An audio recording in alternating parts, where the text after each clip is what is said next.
Hey guys, we're gonna go through the scaling strategy, so the low CPM method. We'll go through the slides of benchmark KPI metrics, recap.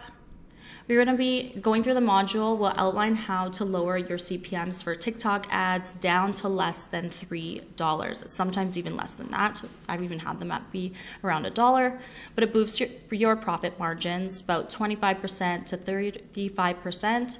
If implemented correctly, you'll be selling about $25K a day. This strategy can turn a break-even product profitable and a profitable product even more profitable. But it's not a just set and forget it method. It takes maintenance and constant checking throughout the day. So you do want to make sure you're still being diligent. The low CPM method, so the scaling strategy, this is what you're going to need. So you're going to need a minimum of 5 winning creatives. The more the merrier. Make new variations of winning creatives. A good product and offer, something that's already selling with traditional testing strategies is always a good idea. And TikTok ad account that has been warmed up. You want to make sure you get those warm just so that when you actually put the product out there, you're getting those views. No campaign settings. Optimize your complete payment. Cost cap is going to be turned on.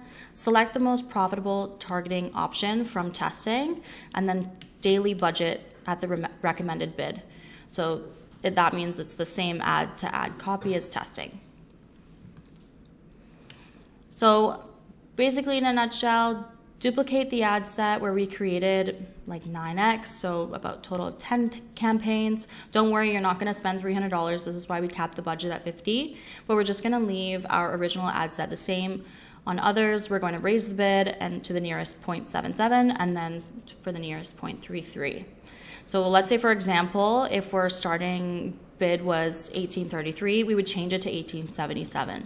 Subsequently, the next ad, let's say ad set 2, would be $19.33, and next ad set $20.77, and then $21.33, and so forth until you continue to go up and you're out of ad sets. We'll be testing different bids. Some will perform great, others not so much. It's a great way to test different bids, but we're highly recommended that you are at your computer while your ads run. This way you can catch underperforming and overperforming ad sets and adjust accordingly. You can learn a lot better that way if you do kind of go through the process. And then we start with underperforming ad sets. Firstly, you can tell a bid is underperforming when the penny is being spent by the CPMs. As you can see, 2 ad sets are significantly underperforming compared to the rest, with CPMs of $11.67 and $58.50. What we do is turn it off. Easy peasy, just get it turned off right away. Now here's where the money is made. After all the ad sets have spent a few dollars looking at the CPMs and CPCs, and only leave the lowest CPM and CP ad sets you have, they should have a few that are performing better than the rest. But relative to your budget, bump the budgets for the best performing sets you'd have. It's the best idea. If you have a lower budget, don't worry. Just be more selective. Really take the time to select your ad sets that you scale. Maybe choose 3 instead of having all the good metrics. Let's say, for example, if you started with $20 daily budget, bump it to $120 and just see how it performs, and you can scale it back down if you need. After bumping the budgets, you notice a few ad sets may begin to underperform. That's great. You can just turn those off and double down on the ones that are working, that are continuously bumping the budgets throughout the day. Try not to make a maximum, or try only, to make a maximum of 5 bumps per day. If you constantly change the budget, TikTok could potentially ban your account. So only 5 bumps per day. Make the bumps drastic, let's say 100%, up to even 300% of your existing budget each time. Be prepared to spend the entire budget, but 90% of the time, you will not spend the entire budget throughout the day.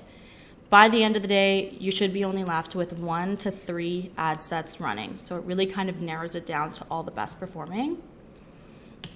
This is how you scale the strategy and run it long term. Aside of vertical scaling inside your exiting campaign, which is raising the budget on well-performing ad sets, you can duplicate the ad sets that are performing and invest into a new campaign and lower the budget back to the original $30. This horizontal scaling and is basically the most effective method to scale the strategy. You can have multiple campaigns running, same ad targeting, and bid at the exact same time. You can select the bid amount from your existing campaign and duplicate it by 10x into your new scaling campaign. Do the exact same process as before and remove the underperforming ad sets that are looking at the CPMs and CPCs with a few dollars being spent, and bump the budgets on the performing ones. Because the CPMs are extremely low, you're getting a lot of impressions. This means that your creatives need to be updated every 1 to 3 days based on your scale. It's a good idea. If you find your metrics, like your CPM, CPC, or CTR, etc., are getting worse day by day, it's likely due to the creative fatigue. For an easy way to update your creatives, reference the How to Rip Creative modules that we have on another one of the videos. A winning bid will change. One day, a particular bid might be the best, and the next day it might be horrible.